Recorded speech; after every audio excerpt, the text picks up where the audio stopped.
Bonjour, c'est Kevin Veil pour le Cercle du Clos.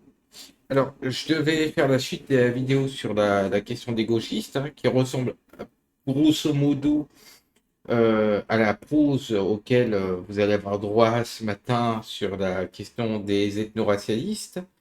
Euh, En l'occurrence, là, on va s'attaquer à Damien Rieu, parce que moi j'ai vu un tweet pour un thread complet assez croustillant en idiotie, au même titre qu'un vulgaire Wissam de l'autre côté. Et on va essayer de répondre à une question. Est-ce que quelque part les ethno-racialistes ne sont pas des fossoyeurs du souverainisme et de l'indépendance des nations? À tout de suite, après l'intro. Alors nous retrouvons sur Twitter, comme vous pouvez le voir. Nous avons Damien Rieu qui, dans son premier tweet de ce thread entier concernant l'islam, j'ai lu pour vous l'islam et le suicide de l'Occident de Luis Sergio Solimeo. C'est très court, mais c'est un condensé de pépites sans concession extrait. Alors, tu aurais dû, Damien Rieu, tu aurais dû dire qui est c'est Luis Sergio Solimeo. Eh ben, c'est quelqu'un qui est et je suis chrétien, je peux m'exprimer en tant que chrétien et communiste. C'est un mystique. C'est-à-dire que c'est quelqu'un qui a fait des tas de bouquins sur le mysticisme chrétien. Donc, il n'est pas étonnant qu'il cherche à casser du sucre sur l'islam, ne serait-ce que pour la question de la concurrence religieuse. Il faut être aussi, quelles que soient nos croyances, il faut être aussi conscient que quelqu'un qui est très engagé, même surengagé dans un mysticisme de sa religion, va vouloir couler la concurrence. Donc, on va voir un petit peu et on va essayer de voir si on arrive à démonter tes arguments ou si tu es pertinent. Donc, la construction de mosquées officielles renforcera la sécurité dans les pays occidentaux, avaient déclaré les archevêques de Bordeaux, Budapest et Zagreb. Oui, mais ça, en fait, ça démontre quoi? Tu te plains de la construction de mosquées. Est-ce que c'est ce point de la construction de mosquées qui aide les choses ou est-ce que, en fait, c'est un certain islam que l'on a aujourd'hui qui n'existait pas au XIIIe siècle et avant, qui est un souci? Euh, je le mettrai si j'ai le temps, soit en commentaire si j'ai pas le temps, soit directement incrusté dans la vidéo. Je mettrai un certain nombre d'éléments qui démontent en fait les intégristes islamiques aujourd'hui. D'ailleurs, ce qu'on peut dire, c'est qu'au même titre que les croisades dans le monde chrétien à l'époque, loin de se retrouver à l'origine de l'islam, ils s'en éloignent énormément. On a même vu des illustrations de l'islam resplendissant, c'est-à-dire 13e siècle et avant, montrer carrément des scènes d'amour et les dessiner.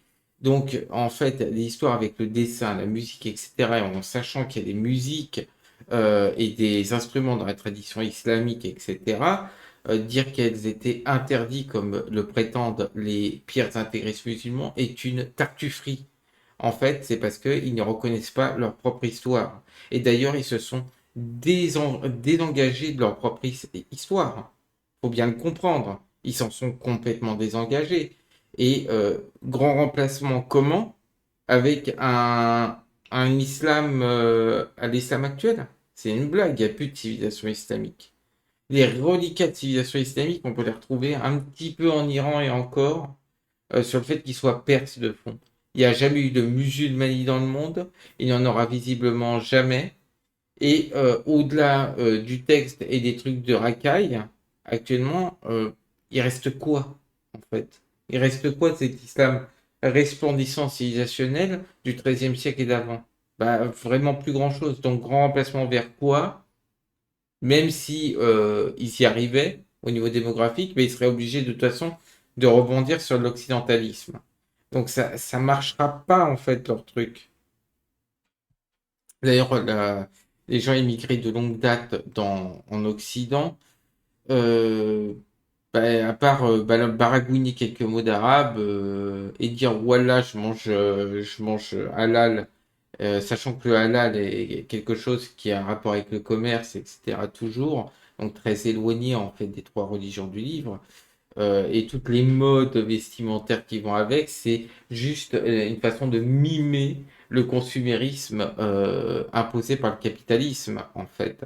C'est tout. Et le capitalisme, c'est une création qui est conjointe des anciens d'Afrique occidentale, c'est-à-dire Carthage, et aussi de l'idéologie, en fait, des marchands arabes, juifs et occidentaux romains. Et simplement, ils ont pu s'imposer au pouvoir que très tardivement. Les musulmans représentant 30 et 50% de la population de la Russie. Ouais, bah là, c'est un mauvais procès. Il n'y a que dans les pays justement d'exclusion soviétique, moins l'Afghanistan, hein, parce que les Américains y ont beaucoup aidé, où les musulmans sont en grande partie non intégristes et tranquilles. Il y a guerre qu'en Tchétchénie où il y a eu des soucis. Et qu'est-ce qu'a fait immédiatement la Russie? Ben, elle les a combattus, en l'occurrence. Aujourd'hui, la Tchétchénie s'est calmée. Qu'est-ce que tu as à dire? Zéro, en fait. Le phénomène que l'on vit vient de sociétés qui sont extrêmement faibles avec des intégristes. C'est tout. C'est tout ce qu'on peut en conclure. Si on était fort contre les intégristes, ça n'arriverait pas. Je veux aller en Europe pour augmenter la population musulmane là-bas, explique un migrant. Bah oui, il y aura toujours des teubés. Ouais, ouais, il y aura toujours des teubés. Et ça fait partie de la crise d'adolescence de l'islam, tout comme il y a eu la crise d'adolescence du christianisme au temps des croisades. La question de l'esclavage, tu te fous de notre gueule en fait. Les protestants ont adhéré à l'esclavage. Les catholiques, en partie, ont adhéré à l'esclavage. Il s'agit plus d'un point de vue politique que d'un point de vue religieux. Le Coran n'interdit pas l'esclavage, mais ne le conseille pas non plus. Ah, fallait, il fallait faire un tour vers le communisme. Alors, Engels, soi-disant, il va falloir que tu me retrouves aussi l'extrait, la source, écrivait avec le communisme, les nationalités seront obligées de se mêler les unes aux autres et de se dissoudre. Alors, même si Engels l'a écrit, mais pour nous, hein, au niveau du cercle, on considère beaucoup plus Marx. Engels, pour nous, avait une énorme part d'idéalisme de son temps. Et tu es malhonnête, en fait, parce que tu sais que au 19e siècle, Damien Rieu, tu sais qu'au 19e siècle, il y avait une espèce d'espérance qui était guidée aussi, qui a été guidée aux États-Unis par ce qu'on appelle la destinée manifeste, et qui faisait que on pensait que, en fait, au final, les cultures se fondraient entre elles par la voie occidentale et non pas par la voie islamique ou autre. C'est une blague ce que tu balances. C'est pour ça d'ailleurs qu'Engels, par son idéalisme, est beaucoup moins intéressant, voire pas du tout intéressant par rapport à Marx. Euh, et en l'occurrence, c'est un petit peu du foutage de gueule parce que justement, l'Union soviétique avait fait le soviet des nationalités. Donc il y avait une volonté de dissoudre ou il n'y avait pas de volonté de dissoudre. Euh, on est clairement sur une blague. Et d'ailleurs, on voit bien que rien n'a été dissolu puisque c'est les nationalismes, en l'occurrence de tous ces pays de l'Union soviétique, qui ont gagné. Donc on les a presque plutôt laissés tranquilles. Donc, tu es un menteur, et encore une fois, tu es dans une mystique du capitalisme, et ce qui est presque diamétralement amusant, c'est que ce capital est celui qui est en train de détruire les nations parce qu'elle n'en a plus besoin et qu'elle préférera des systèmes à produits standardisés. Tu es un pitre au même titre que Jean Robin et son obsession pour le Parti communiste chinois, comme si à chaque événement qui se passe, hein, bah, j'ai un peu de crever, c'est peut-être le Parti communiste chinois. Vous êtes tous les deux sur ça des cinglés, tout comme tous les ethno-racialistes. Et comme en fait tu coules l'idée de souverainisme en faisant assimiler tout ça à des espèces d'excités hein, qui sont dans un passéisme dangereux, eh bien tu es en train de donner les clés en fait du pays, hein, de notre pays, au capital. Ah oui, parce que à ce moment-là, ils pourront standardiser totalement et faire fusionner les cultures entre elles. Mais ça, c'est le plan Kalergi. C'est pas le communisme, c'est des capitalistes qui trouvent intéressant de faire fusionner les cultures ensemble parce que ça permet de standardiser les produits, donc de vendre plus efficacement. Et là, tu nous sors une déclaration de l'idiot Berlusconi, hein, le truand Berlusconi. Nous devons être conscients de la supériorité de notre civilisation, etc., etc. Mais on est justement sur le 11 septembre 2001. Le mec, c'est un politicard. Il va balancer des trucs en rapport avec l'actualité. Et encore une fois, tes exemples sont idiots. La charia est fondée sur une triple inégalité entre l'homme, la femme, entre le musulman et le non-musulman, entre l'homme libre et l'esclave. Mais dans le christianisme, il y a eu toujours soit des écritures utilisées contre les histoires d'équité homme-femme, et de l'autre côté, on se retrouvait avec un christianisme avec énormément de saintes, etc. On était nous-mêmes incohérents et on l'est quelque part toujours. L'islam ne fera pas exception, le judaïsme ne fait absolument pas exception sur son combat ils combattent encore entre eux en Israël, entre orthodoxes, etc., et de différentes traditions. Et ça a été connu du temps de Jésus, avec Jésus, quand elle a instruit une Samaritaine, en fait. La Samaritaine s'étonne au moment de la scène, justement, sur qui, l'eau qui ne, l'eau du savoir, de la connaissance de Dieu, qui fait que l'eau de la foi, qui fait que tu n'auras plus jamais soif. Et en fait, la Samaritaine dit à Jésus, mais pourquoi me demandes-tu de l'eau? Puisque, en fait, les Judéens refusent de parler avec les Samaritains ou d'obtenir quoi que ce soit venant d'eux. Donc tu le vois bien, l'histoire est beaucoup plus compliquée qu'une vision simplificatrice comme tu essayes de la balancer. Une religion de paix, oui, mais c'est une blague. On a fait la même chose. Des chrétiens ont massacré pendant les croisades. C'est rempli de meurtres et d'horreurs. Est-ce que ça fait le cœur du christianisme? C'est faux. Par contre, ça fait le cœur de la volonté de domination des hommes par tous les moyens, pas des humains par tous les moyens. Et ça se voit. De plus, et c'est là où carrément les musulmans se tirent une balle dans le pied, ils disent que le Coran a été inchangé. On a discuté avec beaucoup de musulmans, ça va être très difficile de faire croire à cette fable pour plusieurs raisons. Premièrement, parce que ils ont dit que dès le moment où il y aurait des incohérences dans le livre, et il y en a des tas, le livre dit ceux qui ne croient pas au Coran, mais et en même temps, Mahomet dit de les préserver, et en même temps, Mahomet dit qu'il tient sur la Torah. Ça serait complètement incohérent. Donc, les choses les plus en fait valides qu'on pourrait dire par rapport à ça, c'est d'une part, il n'y a aucun livre dans le monde qui n'a pas qui servi de centre de pouvoir qui n'ait pas été falsifié. Ça, c'est l'argument le plus percutant. Deuxièmement, euh, il y a trop d'incohérences pour que le livre, justement, soit venu totalement de Mahomet. Parce que c'est pas du tout la même diction, c'est pas du tout la même vision. Mais là, on va encore avoir des problèmes avec les intégristes islamiques qui vont nous traiter de koufars. Donc tout ça fait que, en fait, tu as les mêmes choses dans l'Ancien Testament. Et bizarrement, tous les juifs n'ont pas eu la volonté de tuer tous les goïs. Voilà, on est sur une blague. Et en fait, on pourrait retourner d'ailleurs l'ensemble de tes arguments sur la façon dont tu as dérivé Alain Soral, qui au départ était un antisioniste, passé complètement à l'antisémitisme. D'ailleurs, c'est pour ça qu'il n'est plus dangereux pour le système. Et c'est pour ça que le système laisse parler, parce que, en fait, Alain Soral a basculé dans une forme de folie au même titre que toi et que Jean Robin. Mais on pouvait s'attendre à autre chose pour les gens, pour les jeunes qui ont eu de l'espoir en 2005 et 2006 envers Soral. On pouvait s'attendre à autre chose d'un type comme Alain Soral. Je doute qu'on puisse s'attendre à la même chose de toi ou de Jean Robin, hein, l'espèce d'excité obsédé par le Parti communiste chinois.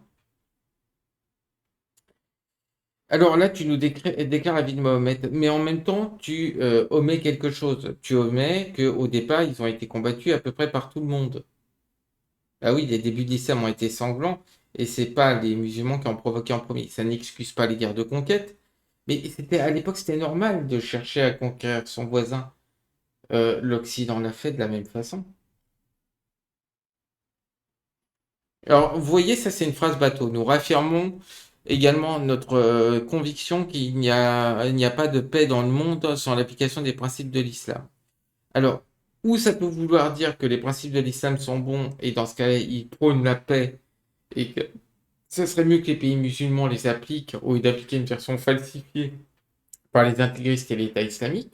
Ou ça peut vouloir dire le contraire. C'est que tant que l'islam ne dominera pas, bah, il n'y aura pas de paix. Donc en fait, c'est un mauvais argument. Cette phrase, elle peut être tournée et retournée dans tous les sens. Toi, tu veux le tourner obligatoirement sur le fait que bah, si l'islam domine, évidemment, il y aura la paix.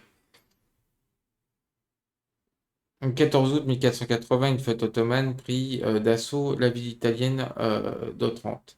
Ok, ils ont massacré, mais nous aussi, enfin les chrétiens ont massacré aussi. Ah, c'est un argument pété, ça encore une fois. On aurait fait la même chose. Ça, c'est l'ordre des Trinitaires. Alors, comme j'aime pas qu'on ait emprisonné des chrétiens, bah, c'est bien l'ordre des Trinitaires, l'ordre de la Sainte Trinité et des captifs, etc. Et l'ordre de Notre-Dame de la Merci. Moi, j'aime beaucoup, mais encore une fois, on n'est pas exempt d'erreurs en tant que chrétien.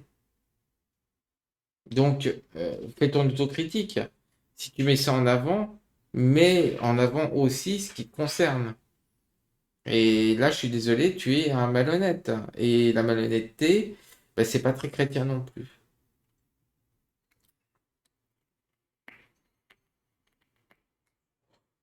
Le père Moussali qui critique la naïveté catholique vis-à-vis de l'islam. Ben oui, il faut être fort pour éviter que les branches les plus radicales, extrémistes, etc., puissent vaincre. C'est-à-dire qu'on peut être fier en même temps de notre culture occidentale et refuser en fait qu'elle soit détruite, soit totalement mélangée dans un gloubi-boulga, ce qui ne rendra ni service aux uns ni service aux autres au niveau culturel.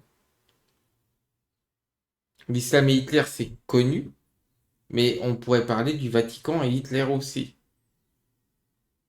Ça ne détruit pas la sainteté, soit des textes, soit des croyances. Simplement, ça montre que les humains ne sont pas vraiment pas raisonnables. Et qu'ils ont besoin d'avoir obligatoirement leurs propres croyances, leur propre point de vue, qui dominent et écrasent. Et ça, c'est typique de l'adolescent qui veut s'imposer. Le problème, c'est que aujourd'hui, eh bien, on a tendance à voir nos cultures en général, et pas que l'islam, qui fait un bond en arrière vers l'enfance. Eh bien, fin du thread, comme il dit, et en fait, tu n'as rien démontré. Simplement, tu te bases sur enfin, sur des documents sur lesquels tu les tords suffisamment, au même titre que les gauchistes font la même chose. Ils tordent les choses de façon à leur faire dire ce qu'ils veulent bien entendre. La femme aurait toujours été exploitée alors qu'au Moyen Âge, elle avait beaucoup plus de pouvoir que sous la République bourgeoise. Tu veux faire croire, alors, que tout comme ils veulent faire croire que, oh là là, comme dit Wissam, c'est des blancs, ils sont méchants et tous colonialistes, alors que l'histoire est infiniment plus compliquée. Toi, tu fais, oh l'islam, ils sont méchants, et derrière tout intégriste, il y a une forme d'armement contre la chrétienté et le judaïsme. Ça n'a jamais été le cas dans l'histoire, et c'est le cas pour une partie non négligeable, malheureusement, de l'islam qu'il faut combattre, qui sont des gens de plus en plus intégristes et qui sont dans dans leur phase adolescente. Donc oui, à ce moment-là, il faut combattre. Mais il faut combattre qui? Et c'est ça la chose. Donc, Damien Rieu ne vaut pas mieux que les gauchistes, simplement tu es comme les gauchistes, le fossoyeur de l'indépendance des nations et surtout de la dépendance de notre nation. A plus!